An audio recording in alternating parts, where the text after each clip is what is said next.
Hello friends, this is the fourth video lecture of MCQ series regarding Indian Constitution. So today we will be discussing 10 MCQs on Indian Constitution. So the first question is, which of the following writs can be issued to quash unconstitutional appointment to a office? So the option 1 is it quo warranto, is it mandamus, is it prohibition, is it certiorari? So the right answer over here is writ of quo warranto. What does it mean? It means by what authority? So writ of quo warranto means by what authority. So by what authority a person is holding a government post or a post of authority. So if writ of quo warranto is issued, then the Supreme Court can ask the authority or the legality of the authority by which a person is holding a government post. Now the second writ is writ of mandamus. It means we command. So we command the government organization or the government official to perform his duties. Now the third writ is writ of prohibition. So this writ is somewhat given by superior courts to the higher courts to transfer the matter which is ongoing in the lower courts. So the important point over here is the matter should be ongoing in the lower courts. Writ of certiorari is also very similar, but there are fine difference. So in writ of certiorari, the higher court or the superior courts orders the lower courts either to quash the decision which the lower courts have decided already, or to pass or to transfer the case which is pending before the lower court. So in this writ, what actually happens is the superior courts can transfer the case which is pending before the lower courts, or if the case is already decided by the lower court, then it can also quash that case. So this is what the difference is. In prohibition, the matter must be ongoing in the lower court, but in certiorari, if the matter is decided, it can be quashed, and if the matter is pending, it can be transferred. That is why we say that certiorari is not even preventive but also curative. So now the second question is, Parliament of India shall consist of option 1 2 houses, option 2 2 houses and ministers, option 3 2 houses, ministers and attorney general, option 4 2 houses and president. So the answer over here is option 4. It will be 2 houses, both the houses Lok Sabha and Rajya Sabha, and the president. Even though president don't sit in the parliament, but he is the integral part of the parliament, because the bill cannot become act if it does not have a assent or signature of the president. And also president somewhat performs some important functions like summoning the session or proroguing the session, adjournment of houses. All these things are also done by president. Question number 3. Which of the following is not a constitutional body? So options are Election Commission, Planning Commission, Finance Commission and CAG. So the right answer over here is Planning Commission. Planning Commission is now being replaced by Niti Aayog, and so it is replaced by Niti Aayog.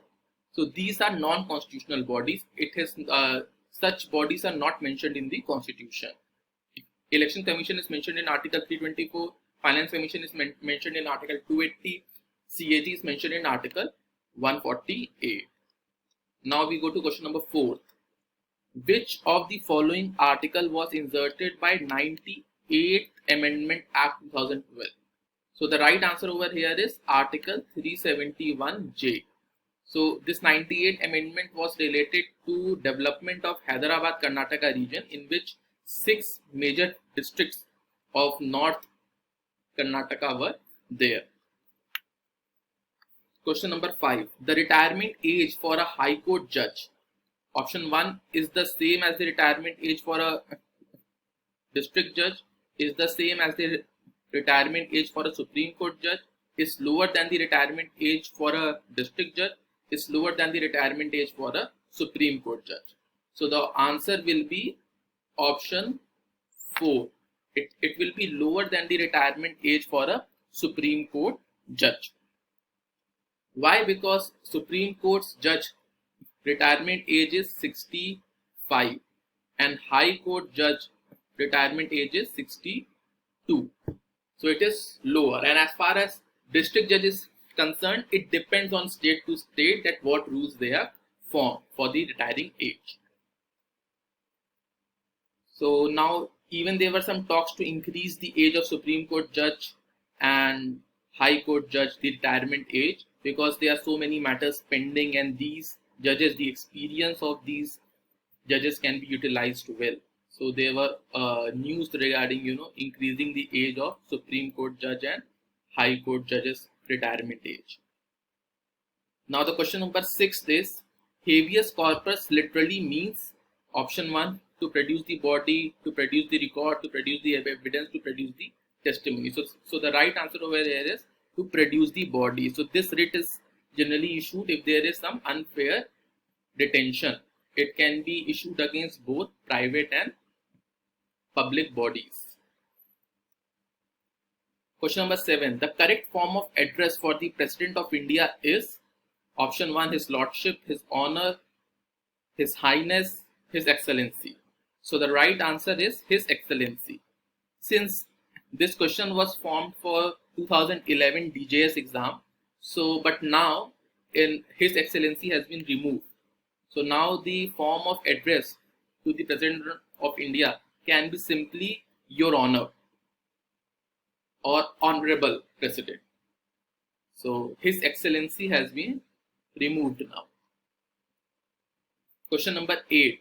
The judge who descended in ADM Jabalpur versus Shivkant Shukla was, is it Justice Shelat, Justice Grover, Justice H.R. Khanna, Justice M.H. Baig? So the right answer is Justice H.R. Khanna. See, this ADM Jabalpur versus Shivkant Shukla is a very, very, very important case. In this case, it was held that, during the time of emergency under Article 352, the courts, the person will not be allowed to go to the court under Article 32 if his right to life or personal liberty is violated. So even if his right to life or personal liberty under Article 21 is violated, the person can't go to the courts under Article 32. So this case, this judgment, the only dissenting judge was H.R. Khanna, and this judgment was overruled recently in right to privacy case. So this judgment was written by, at that time, Chief Justice Y.V. Chandrachud, and it was overruled by his son recently, and his name was D.Y. Chandrachud. So, and he termed that the earlier judgment was seriously flawed one. That this judgment was a seriously flawed one. That how can a court say that during emergencies time your right to life and personal liberty is not there. Now, question number 9. A special provision concerning the state of Sikkim are provided in. So the right answer is option 3. It is Article 371F. Question number 10. In the 7th schedule to the Constitution, the topic administration of justice occurs in. So the right answer over here is list 3, concurrent list. So both center and state can make law on it. So thank you all. Thank you all.